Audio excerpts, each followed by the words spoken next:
You're listening to A Day Podcast. Podcast for all things creative.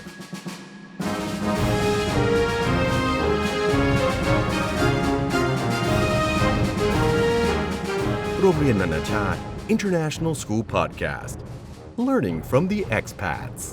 สวัสดีครับคุณผู้ฟังครับเต้สุปจนกลิ่นสุวรรณรายงานตัวนะครับพอดแคสต์ของเราในวันนี้ได้รับเกียรติจากศิลปินชาวเบลเยียมนะครับที่ตอนนี้พำนักอยู่ในประเทศไทยมาพักใหญ่ๆแล้วนะฮะในฐานะนักดนตรีเนี่ยเขาไม่ได้เรียกตัวเองว่าเป็น pianist นะครับแต่เป็น Pianologist หลายๆคนอาจจะไม่ทราบเลยครับว่าคำที่แปลว่าอะไรเหมือนผมนะฮะเพราะฉะนั้นเดี๋ยวเราจะไปหาคำตอบพร้อมกันนะครับขอต้อนรับครับคุณโจนาสเดปครับสวัสดีครับคุณโจนาสครับสวัสดีครับโอ้คุณโจนาสพูดไทยได้คล่องอยู่นะได้นิดหน่อยครับได้นิดหน่อยครับ so first up for clarification are you in any way related to Johnny Depp I wish I was I like him a lot.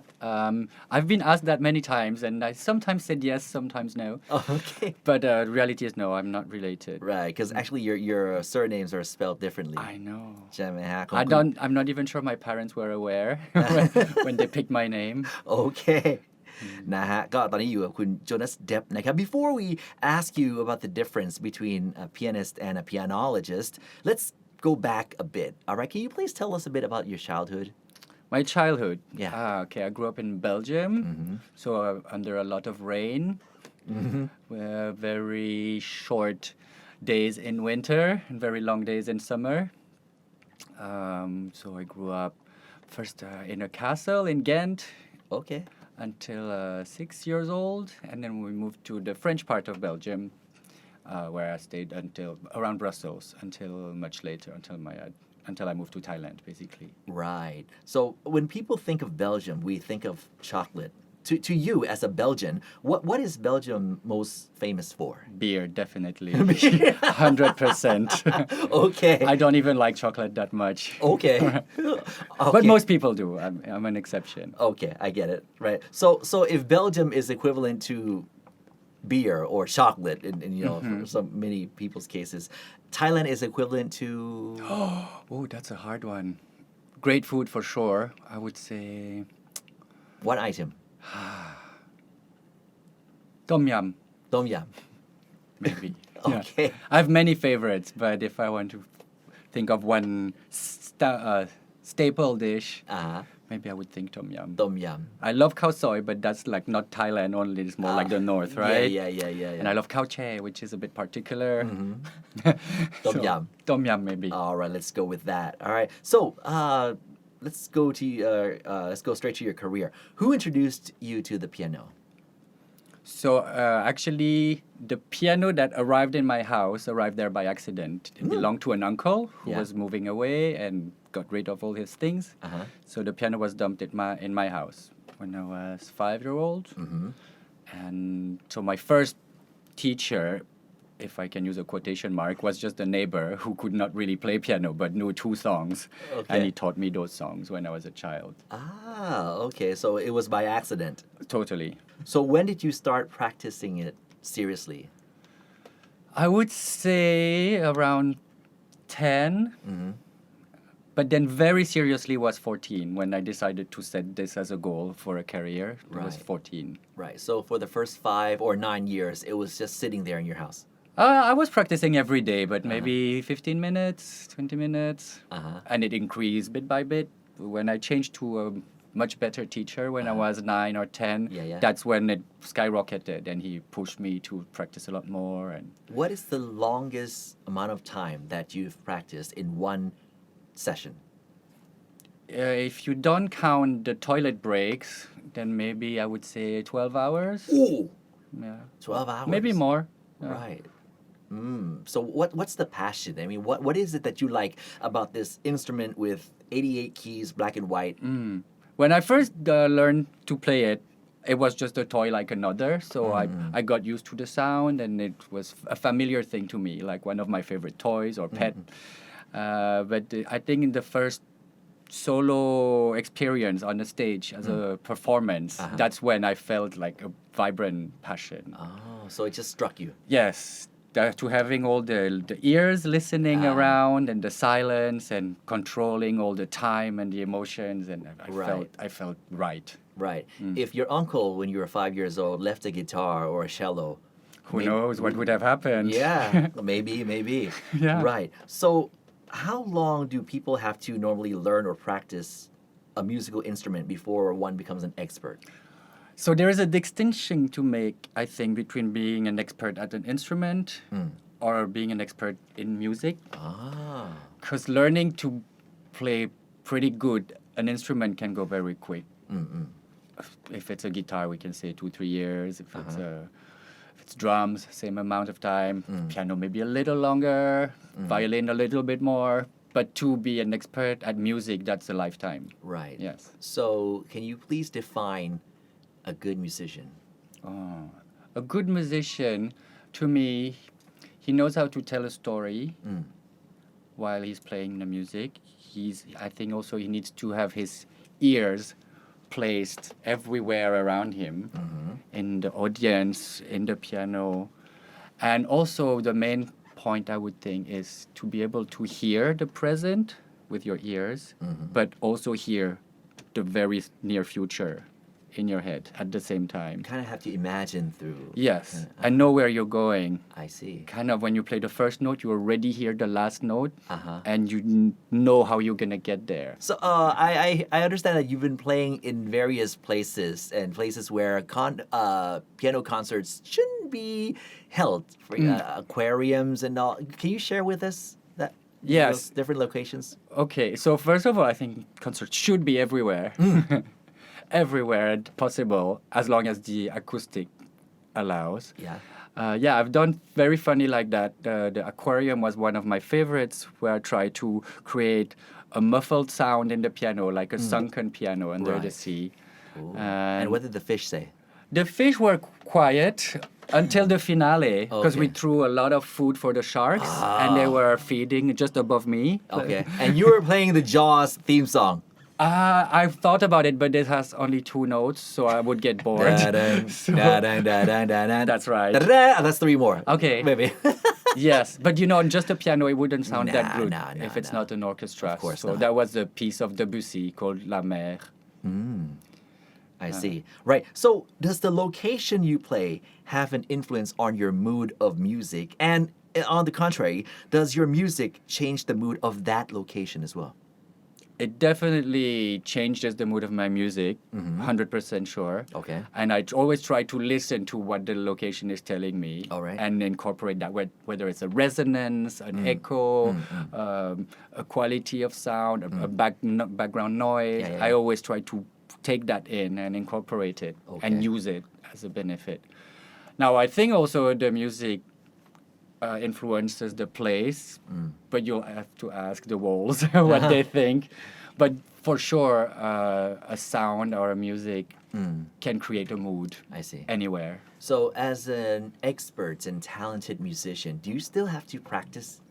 Well, I don't call myself an absolute expert. I still have a lot to learn, but I practice every day, yes. You still do? Yes. All right. So, can you define your style of music, please?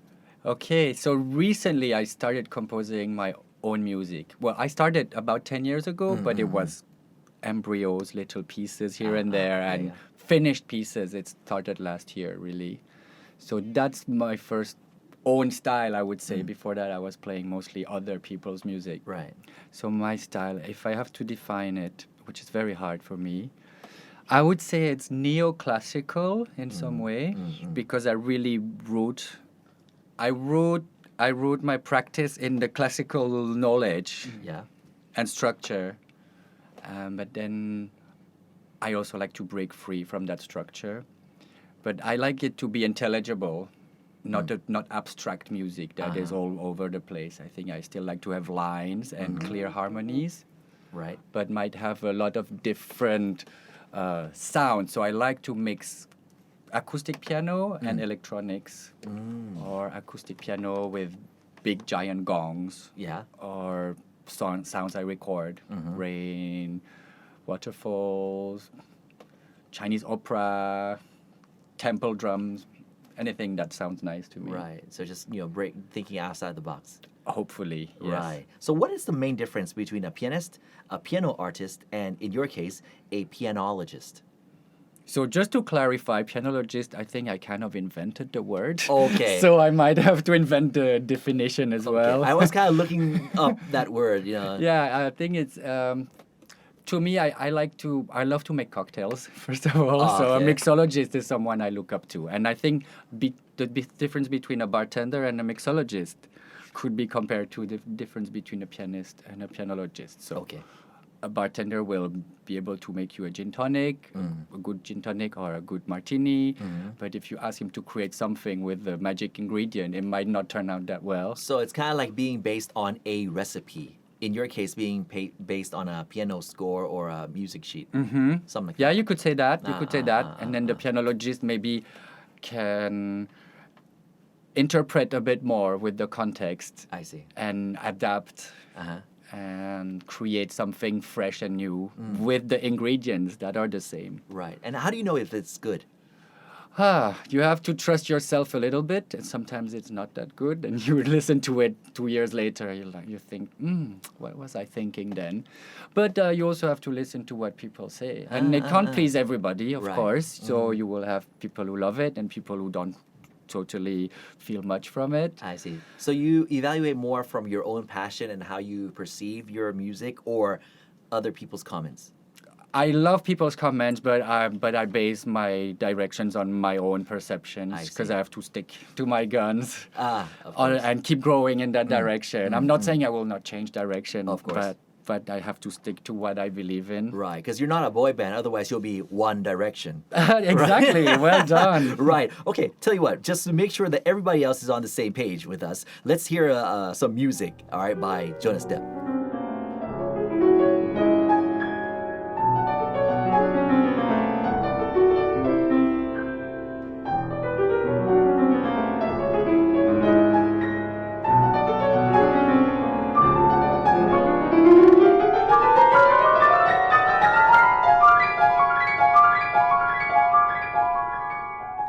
That was brilliant, Jonas. Okay, Thank you. bravo. All right, now, how did you end up in Thailand? So the first time I came to Thailand, I had no idea about Asia. I had no idea about Thailand. I didn't know much about it. I had never been. And my partner at the time from Belgium was moving to Chiang Mai Okay. to become an English teacher. That was his plan. At the same time, I graduated at the Conservatory of Music, and I didn't have a plan. My flat contract was running out. So I thought, what else to do than just follow him and then see how it goes. So initially for 6 months, a year, undefined, moved to Thailand. All right, and from that day until now, you've been here for 12 years. 12 years already, right? And that piano that your uncle left you, That one has been sold a long time ago. Actually, yes. It was a very old piano. It still had the candle holders attached to it and had the wax on the keys from Of the course. candles. Yeah. And some strings missing. And so I think my parents had to exchange that one for a new one at the piano shop. Right, okay. Yes. So you came to Thailand for love. For love. Basically, that's Yeah. what it is. But also for adventure because I didn't have a plan. And Adventurous love. I love Of adventurous. course, indeed. All right, you didn't speak Thai at that time? At all. At all. How did you manage to survive? To start with, there was 2 of us, so it's easier. At least we have someone to talk to. Okay. We picked up quite quickly on the basic needs, how to order food and how to get directions, things like that. And 2 years later, I decided to learn proper speaking Yeah. because I thought I was staying longer, so why not? Okay, cool. And then 12 years passed. 12 years passed so quick. All right, you regret coming to Thailand? No, never. No, not at all. Right. And my parents were not really behind the idea at first, but now they think I made a great decision. They Right. love coming and visit. They think my career is better than if I had stayed in Belgium. Nice.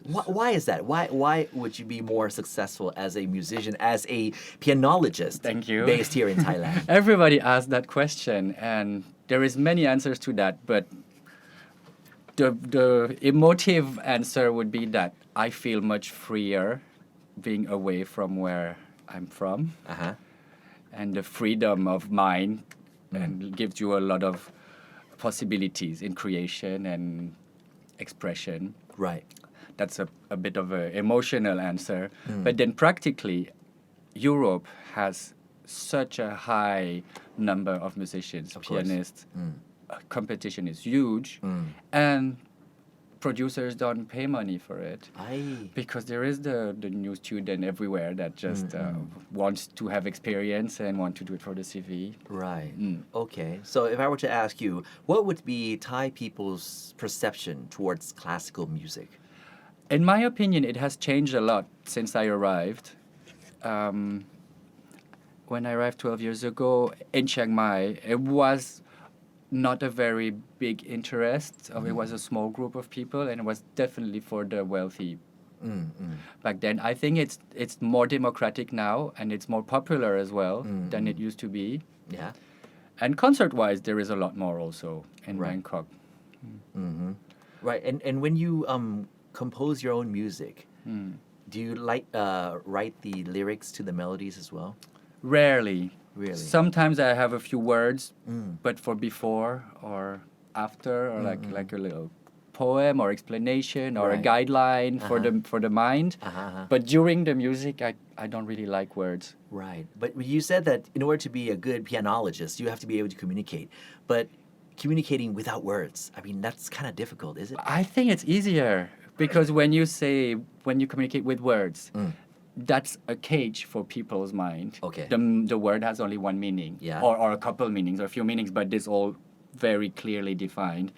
Whereas a musical line is interpreted very differently from everyone. And what happens if the interpreter, translated it the wrong way, not the way you intended? Well, I think it happens all the time. Which is okay. Which is okay, yeah. I think a composer is happy to see his own works also evolve through under other performers, musicians. Okay. Might agree more with some and less with others. And how did you, become such a household name amongst, people who like music? You mean in Thailand? Yeah. What was your shot to fame? What happened? Actually, for 10 years, I was being the piano accompanist for Ballet Academy. So I was not doing a lot of concerts. Yeah. I was kind of behind the scenes all the time, and I was doing that in many countries around. So I guess bit by bit in Chiang Mai first, because I lived in Chiang Mai before Bangkok. I had some friends who were producers or decided to be producers and introduced me to everyone around and make sure that the concerts were well attended. And then when I moved to Bangkok, I guess when you meet a few musicians, professional musicians, it's not a very big crowd in Bangkok, so we know each other quite quickly. And so when people think piano and Farang, they think of me. Okay. And I get calls and emails. Okay. So, I mean, perform. then what is the reason? I mean, why are you still based here in Thailand where you could, go anywhere at this point? Well, I do go places. Well, not this time, but usually I still go places. But I think now we're back to the love answer. So I still have love in Thailand. Not the initial one. Of course. That came with me. But Let's leave that behind. Yes, upgrade. Yeah. Let's say. Yeah, love 4.0. Oh, well, yeah, 6.0. Oops. All right. Okay, so pretty much because your family, for love and family here. Yes, exactly. Right. So what is the most important thing that you've learned living here in Thailand? That's a very good one. There's definitely a few. One that I'm sure will stick with me regardless I stay here or forever or not. Right. Is to be patient. And if things don't go at the speed you want, it's okay. Eventually, it will be there. Okay. So what's the most irritating, slow-paced activity or event that has hit you and led you to that? Oh, I hope you have time. Briefly. Briefly. Oh, there's a lot of them. Traffic's one of them. Traffic Okay. is Yeah, definitely a big one, but not as much in Chiang Mai, where I just go on my motorbike everywhere. Okay. In Bangkok, that's definitely a big one. Well, it's very simple things like the cashier at 7-Eleven or the feedback. when you communicate with people by email or message. Yeah. Things like that. Right. Yeah. Sometimes they read your message and it comes up as read, and they just leave it there. Yes. Yeah. But usually it comes with an answer eventually. All right. If you are patient. Okay. Learning to become very patient. Yeah, but it's a skill. I think it's very useful. Make me more calm. Okay. Right. Now, once you declare yourself a pianologist, people kind of expect to hear the best. They expect the best from you. So how do you deliver the best? Well, I expect to give them the best I can to start with. And then I really try to make it an unforgettable moment for people who come, especially for people who've never seen a piano concert.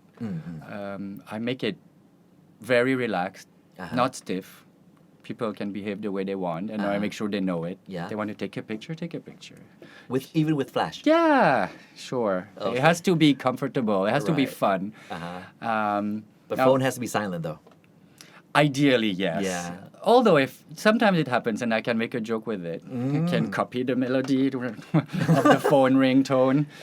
And it's always possible to turn a negative into a positive. Yeah. And if I'm having a good time on stage, people in the audience are having a good time. Right. You mentioned the word seen. People who have not seen a piano concert. Why don't we focus on the word hear? You're What's the absolutely difference? right. What's the difference between hearing your music and seeing you perform on That stage? is an excellent question, especially this society and this age is so visual, very visually oriented. The Instagram is exploding. People look at things all the time, and that's how they get information. So for me, I believe strongly that in this day and age, music should come with some type of visual. Right. Of course, you hear the music, but if you can see something at the same time, whether it's a light design that goes with the rhythm, whether it's a projection, whether it's a dancer, a drawing, something that happens visually, Right. I think that enhances the experience a Right. lot. So if this podcast were to have one picture, one still picture of what we're talking about right now, throughout this entire 40 minutes of conversation, what would that picture be? A pink microphone. A pink microphone. Yeah. Okay, why pink? I don't know. I just had to come up with something quickly. Okay, all right.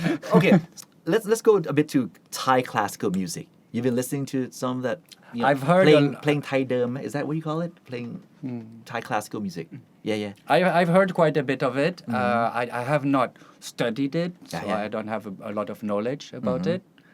What's the question about it? No, just like, how do you perceive it How do when I you perceive listen it? to Thai traditional music? Well, yeah, I think the word traditional is quite fitting. Yeah, So in that sense that, like most traditional music, it is something that still reflects exactly the way it was created. Right. I don't think it has evolved a lot, Yeah. which could be a good thing or a bad thing according to what people see about it. Right. I find usually the very interesting part in Thai music for me is how they orchestrate it. Yeah. Because the melodies are very simple and they're based on a pentatonic scale usually, Yeah. similar to most traditional music of this part of the world and other parts too. So the core I find is technically simple, but the orchestration is where I like it, how they mix the instruments, how they layer it. Right. But Thai classical music is seen by many as high art, sometimes sacred, So I mean, it creates a distance between the audience and the musicians or performers. I mean, how do we solve this issue? I couldn't disagree more with what you said, and actually classical music is the same where I studied In Europe, at yeah. the Royal Conservatory. It's considered sacred. Okay. What I do as a pianologist is not really accepted that much Right. by many traditionalists. Would you say you're rebellious? Probably. Is that the word? Yeah. Probably. Okay, yeah. Yes. So how do we solve it? Either we don't solve it and we stick to what it is, or if we want to solve it, I think it needs the freshness of the voice of today, Right. which includes technologies, which includes getting out of the box, using the melody, but twisting it. Yeah. But it always creates problems with people who prefer to keep the sacred untouched. So, yeah. Some people say if it's not broken, don't fix it. So that's why they try to like keep it, preserve it as it is. My composition teacher always said, if it's perfect, try to break something in it so that it can develop in something new. Or if you have an apple, look for the worm inside. That will create the whole gallery of mistakes or interesting resonance or new directions. And I like that vision. Yeah. I like Similar to a painting or a sculpture, in this case music, when you compose, when you make something, when do you know that it's done and it's perfect and it's leave it as it is? That's the hardest part. Yeah. Actually, I think for myself, I just force myself to stop at one point. I give myself a deadline. If I have an album to put out, I set a deadline. And So your biggest influence is the deadline. Date. Yes. Okay. Because I think I could keep tweaking it, twisting it, developing it forever. And I probably will. Right. Like if I will perform something that I created 2 years ago, it will probably be a bit different already by now and different again the next time. Right. Okay. So when you perform, quite often that your partner, Kun Ot, right, would create art along as well. Yes, we've done that a few times. Yeah. Whose idea was it? It was his idea the first time. Yeah. When we did it at the Galleries Night, Bangkok Galleries Night. And we were just starting to date at that time. So that was his idea. It was not totally symbiotic yet. He was doing his thing based on me doing my thing. And then later on we developed that. The next one was my idea to make him be a musician on the paper with his charcoal. So I made him learn a whole piece of music. Okay. And he would draw in a rhythm, just like an instrument of music. And there was a microphone by his wrist to record the sound of his... Nice. Yeah, so that was, for him, very hard, but I think he loved it in the end. Maybe he loved you, so he loved that. You have to take the whole package, don't you? Yeah. Having a partner who is also an artist. All right, Kun Ot is a renowned painter and writer. Yes. Right? So does that affect your performance? And does your music have an influence on him as well? So there's two questions there. I think the performance is not directly affected, but the day-to-day life, living together, is definitely influencing each other a lot. And we constantly debate philosophical aspects of being an artist or being a performer. We always seek advice from each other. We help each other out. Sometimes we disagree. But it's very different from my previous relationships where my partner was not an artist or a performer. And it was not that easy to communicate how we feel about things and especially to justify how important it is for us. Even though you guys speak the same language, both coming from Belgium. Yes. Okay. Yeah, it was different. Right. So you're saying the language is not as big as a barrier than the mindset. Definitely.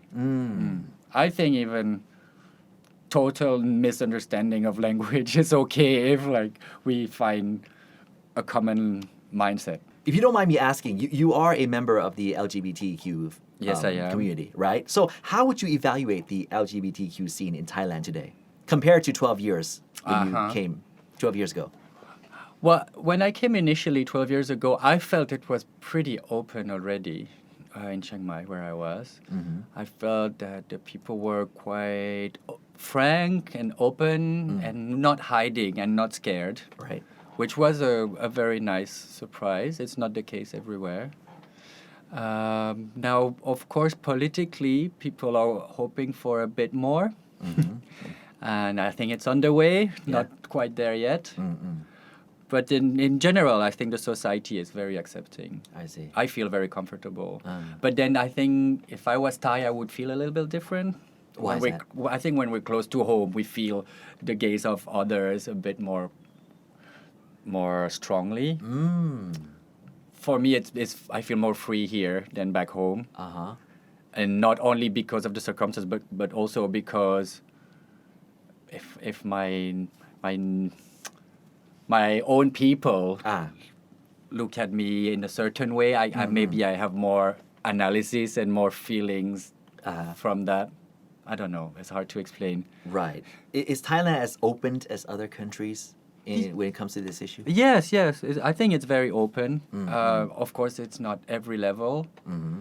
And in general, I feel very little antagony towards LGBTQ community. Yeah. And I feel that they have the same chances as others. Yeah. Hopefully it keeps going that way and improve a bit politically. Now, Jonas, if you were not a musician, what would you be doing today? Who knows? If your uncle had not dropped that piano in your house when you were 5 years old. I would probably do something related to horses and horse riding. Horses? Yes. Why is that? There's been a passion of mine all my life. I've had horses at home in Belgium. Okay. 2 stallions, and I was riding every day out in the forest, and it brings me a lot of happiness. Right. I would definitely do something like that, but it's also by accident that I got 2 horses, so who knows. Your uncle left you horses. It's not an uncle, but Another close. uncle. It's close. It's also All right. a family friend. 2 things that you like the most, the piano and horse. Why don't you mix them together? That is a great idea. I have tried last year. Oh, you have? Yes, but the person who was responsible of bringing the horses bailed, and so it didn't happen. But we will try again. It was supposed to be a concert with this guy is a dressage champion. Dressage is this horse discipline where you make them do like beautiful things like a choreography. Okay. And he was a champion of that. So we were going to do a 3-horse dance around the piano. Oh. But it didn't happen yet. Or maybe even play a piano on horseback. That's too circusy for me. Is it? Yeah, I think the music will lose from the discomfort of the position. Right. Now, Jonas, art is made to express a thought or a feeling of the artist. Now, sometimes in some forms of art, it's very hard to reach, inaccessible. Not only music, but many forms of art. Why is that, and how do we fix it? Yes, how to fix it. I think if children are exposed to something since they're very young, it becomes a normal for them. Right. So I don't know how the school system is here exactly, but where I grew up, we see a lot of contemporary art or we're theater since quite young, and it becomes very normal. Right. So I'm personally very comfortable with contemporary or conceptual or inaccessible kind of arts, as some would say, because I think there is always something that you can find and that you can link to yourself, right. Even if it doesn't express beauty or joy or something very tangible. It can maybe teach you something else about your day, about how you perceive things. Speaking of teach, you're a very talented musician or a pianologist. Do you teach? I don't. Why not? Well, maybe I should try again because I wasn't patient enough when I tried 12 years ago. I did it for 1 year, and it was not my passion. I have to say that the 2 very good kids I had, it was a joy to work with them. All the other ones was a waste of my time and their parents' money. Okay. Fair enough. It's not for everybody, and I'm quite demanding for myself, so I expect the same from someone who wants to learn. I see. And if they don't put in the effort, then I don't want to waste my time. So from that, you're saying that not everybody can become a successful musician. I believe not everybody can. But I think it's for every kind of work, every line of work, especially like skilled work. All right. Where do you see yourself 10 years from now? I believe I'll have still always a foot in Thailand because it felt like home since the first year I arrived here, and it hasn't changed since. I would like to keep traveling a lot if it's allowed again soon. Ideally, I would only compose and perform. and then take care of my garden and horses. Horses. Yes, that would be ideal life. Right. Don't need anything else. You're gonna have a horse in Thailand. Horses in Thailand. I wish, yes, but the problem it needs constant care. Yeah. So and they're gonna need Thai names as well. What would you name your horses? Probably food. Like everybody names their pets food in Thailand. Tom no? yum. Yeah. Maybe. Or kai tun. Or Kai tun. Luk kappi. What's Lukapi? It's something that comes with cow chair. Oh, Lukapi. Oh, okay, I get you. Actually, my cat's name is cow chair. Ah, Yeah. how sweet. You already have quite a big and devoted fan base, right? But for people who are not familiar with music or your music in this case, where can they find your work? Actually, my compositions have been released on Spotify slowly. This year I started, so bit by bit, it's there at the Pianologist. And then apart from that, you can always check the website, thepianologist.com. โอ้สุดยอดคุณผู้ฟังฮะคือถ้าดนตรีเนี่ยคือการสื่อสารนะพูดเลยว่าการที่เราได้เชิญนักดนตรีนะฮะผู้มีความสามารถอย่างคุณโจนัสเนี่ยมาในรายการเราในวันนี้เนี่ยฮะสามารถสื่อสารได้หลายเรื่องหลายประเด็นเหลือเกินนะฮะซึ่งเชื่อว่าคุณผู้ฟังหลายๆคนเนี่ยน่าจะได้คิดตามนะฮะแล้วก็ได้ไอเดียใหม่ๆได้แรงบันดาลใจใหม่ๆได้ความรู้ใหม่ๆนะครับรวมถึงแง่คิดใหม่ๆที่เกิดจากการพูดคุยในครั้งนี้นะฮะแต่จริงๆอยากจะคุยต่อนะฮะแต่ว่าเอาจริงๆเนี่ยคุณโจนัสเองเนี่ยก็ต้องกลับไปหาน้องข้าวแช่หรือไม่ก็ไปหาข้าวแช่กินใช่ไหมฮะ แล้วไปหาข้าวให้ข้าวแช่ด้วยใช่ ใช่เลยนะครับ ก็เลยงั้นวันนี้พอแค่นี้ก่อนนะครับแล้วก็ยังไงถ้ามีผลงานอะไรยังไงเดี๋ยวถ้าในโอกาสหน้าทางอเดจะขออนุญาตเชิญมาอีกทียินดีครับยินดีครับขอบคุณมากครับคุณโจนัสครับยินดีครับครับคุณผู้ฟังครับโจนัสเดฟครับขอบคุณครับติดตาม A Day Podcast ได้ทาง adaymagazine.com Joox Apple Podcast Spotify Podbean SoundCloud และ A Day Magazine YouTube Channel